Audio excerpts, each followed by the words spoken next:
Hello everyone, it's me, Coffee Stitcher. It is Sunday, so that means it's time for a video. How's everybody's week? Awesome, that's really great to hear. I had a fairly good week overall. Got a reasonable amount of stitching done.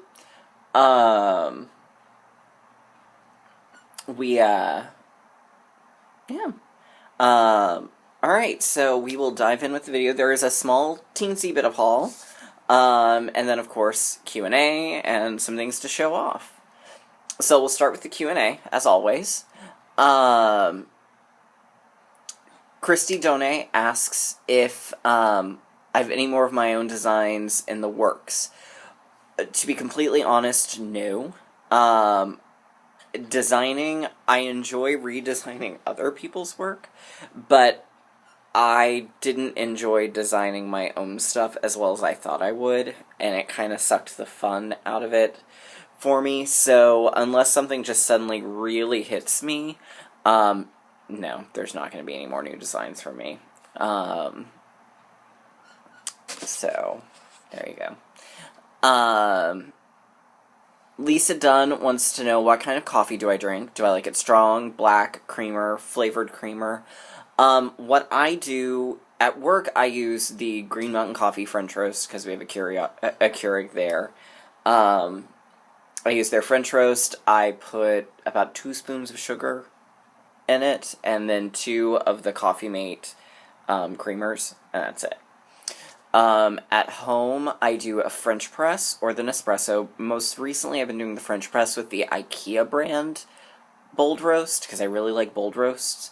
Again, with about 2 scoops of sugar, and at home, I use the Fairlife, I think it's Fairlife, milk, which is lactose-free, and I put probably about that much in. So, that's kind of how I do it.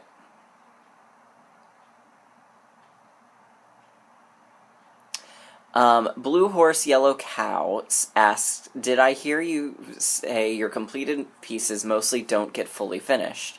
Why is that? They mostly cost. Some of it is I don't really have a place for them, so if I put them in a bag, then I can leave them there until I do have a place for them.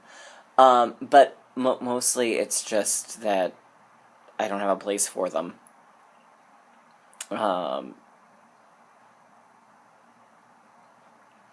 Let's see. A lot of people have gotten on the do the man bun thing. No. With all due respect, I think those look awful. So, I will not be doing the man bun. Now, I might, as suggested, do a whale spout, or as I've always called it, the Pebbles Flintstone look. Today I have a ponytail, because I can basically get my hair into a ponytail now, which is kind of exciting. So, yes. Let's see. Vicky8415 says that she's stitching Agra by Night by DMC, and the called for fabric is a really dark navy blue and a loads of white and cream floss. I'm really struggling with motivation. How do you keep yourself motivated? What I do personally is I set goals and then I rotate to something else, and that keeps me motivated and going. Let's see, Gmosk asked a question that I forgot to answer, so she's asking again. Can you comment on how you find the different cotton overdyed flosses to work with? How do you compare DMC to Weeks to Gentle Arts? And also between Weeks Dye Works and Gentle Arts, which do you prefer more and why?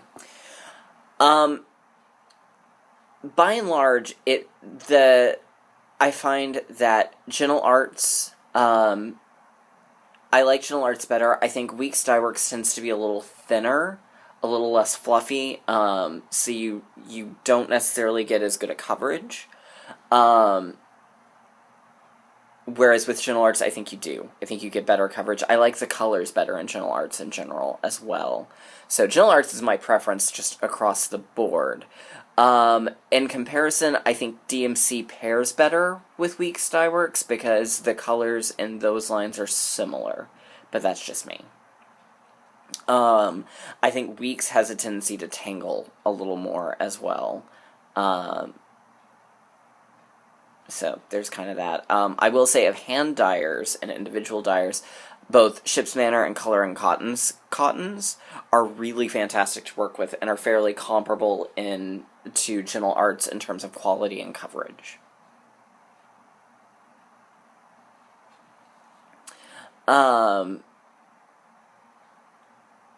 BATB Severino says she only stitches on 14 or 16 count Aida. What should be my choice to change to 28 count? I'm not really sure what you mean by that. Because essentially 14 and 28 count are the same. The difference is, are you stitching over just the one Aida block, or are you stitching over the 9 squares that make little dots that make up an Aida block, essentially, in linen or even weave? So I don't really know what you're asking.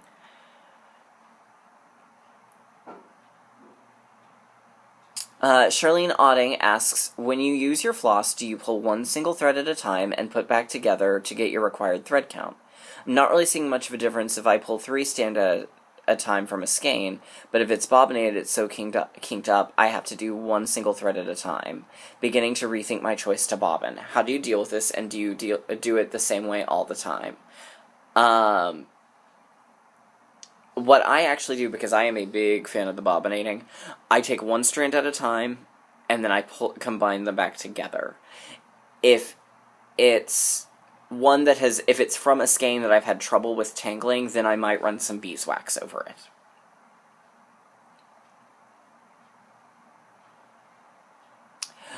Karen Hughes, I'm considering outlining the ghost. I'm still trying to figure out what I'm going to do, and it's going to depend. Like I said, in person, the ghost shows up. It just doesn't photograph very well, so I'm thinking I may just not worry about it too much.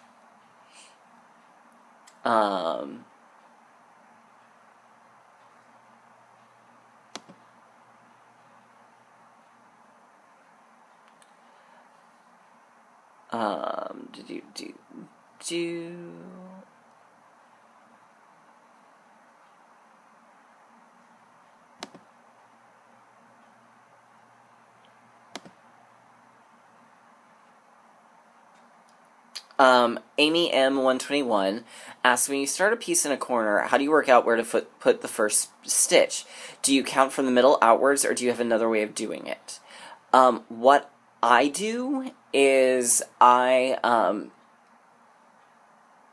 measure my piece of fabric, so whatever the piece of fabric is. Then I take the finished design size and I figure out what my border is, and I measure in from the corner to that. So if it's got like a 3-inch border, I'll measure in, I'll measure the 3-inch square, but essentially I measure whatever the border is going to be, and then that's the top left corner of the pattern, and then I just work my way from there. I hope that makes sense.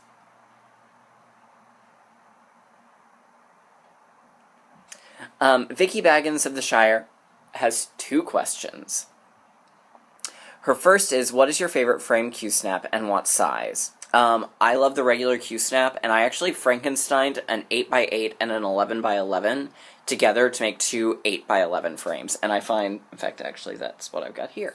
So I find that actually works the best for me in terms of stitching area and holding. On some bigger projects, I do use an 11x17. And then, do I ever drink tea? Yes, I do drink tea. I drink coffee more in the mornings, and I drink tea more in the evenings, because the caffeine in tea is gentler than the caffeine in coffee is. So.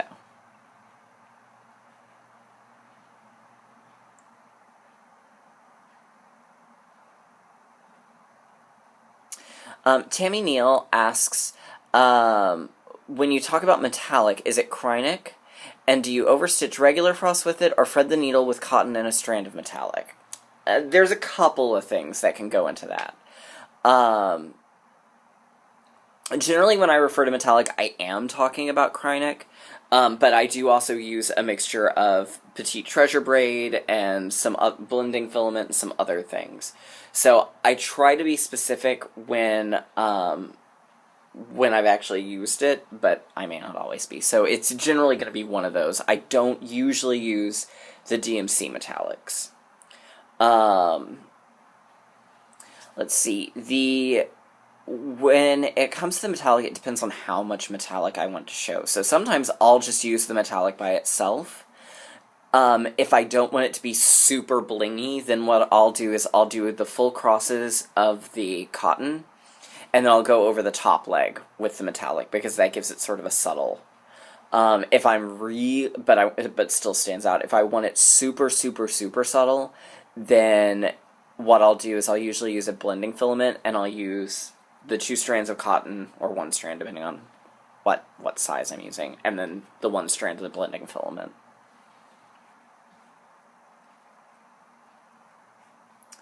So I think that is all of the Q&A.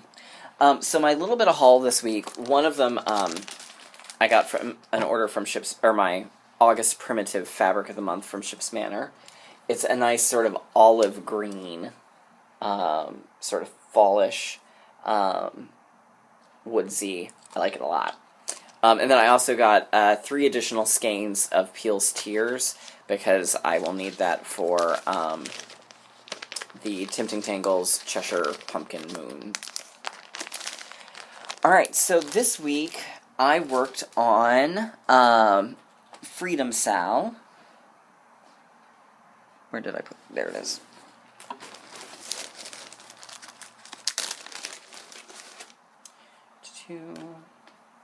So, and I fixed my problem with the letter O,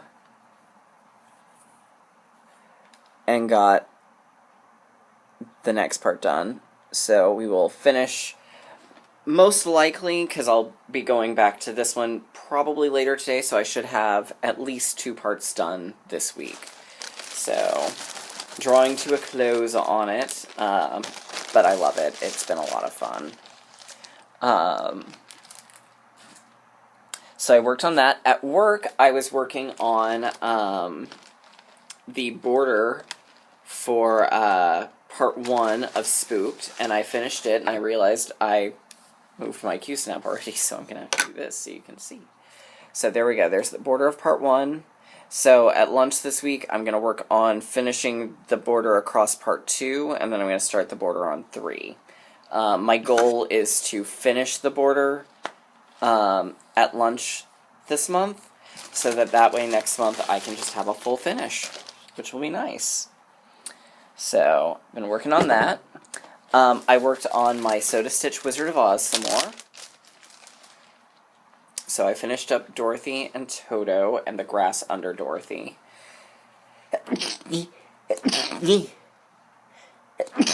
Oh, pardon me. So then I'll come back later this month and do the lion and the rest of the middle part. So here's little Dorothy and Toto. I did convert Toto to grays. I did do the metallic on my ruby slippers. I made her bow blue, and I took out the baguette.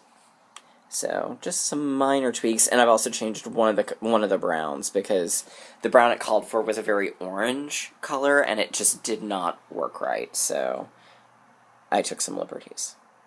Gasp of shock and surprise. So, but I really love her. I'm very happy with how she's turning out. Let's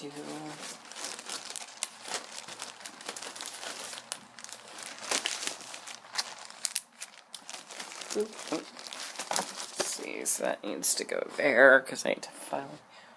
Alright, I worked on Vintage Birds for World Cross Stitch Day by Jeanette Douglas, and I decided I really want to do like I did on Hollow Eden, and I'll do my letters at the end. So I just did the 3 little birds. So there we go. I really love this one, and I really love the colors in it. So next month I will do the bottom left, start the bottom left part. So, but really loving this piece. Alright. And then I also started the Cheshire Pumpkin Moon, which is on the, I think it's Silvery Moon by Ships Manor. I'm using my Tim Burton Oz needle minder. So what I've gotten here so far is her hair and the cat were done with Gentle Arts wool. Her dress, or the rest of her, is all Ships Manor so far. I will be using a little bit of Gentle Arts as well for the colors that Eric didn't have that compared to the DMC. So I've got a little bit to do down here, and then I will be done with part 1. So I've just got a little bit. So looking forward to that. I'm doing a few small color tweaks just to minimize the use of black for it. So, yeah. I'm having a lot of fun with it. It's really fun. I like it a lot. So that's kind of that. So this week, like I said, I'm gonna finish part 1 of that. I'm gonna work on the next piece of Freedom Sal, and then I think I'm going to probably lock myself in for some time on Longfellow's Round Tower, because, God, I love that piece. So, there we go. I hope everyone's having a great week, and I will see you all next week. Bye.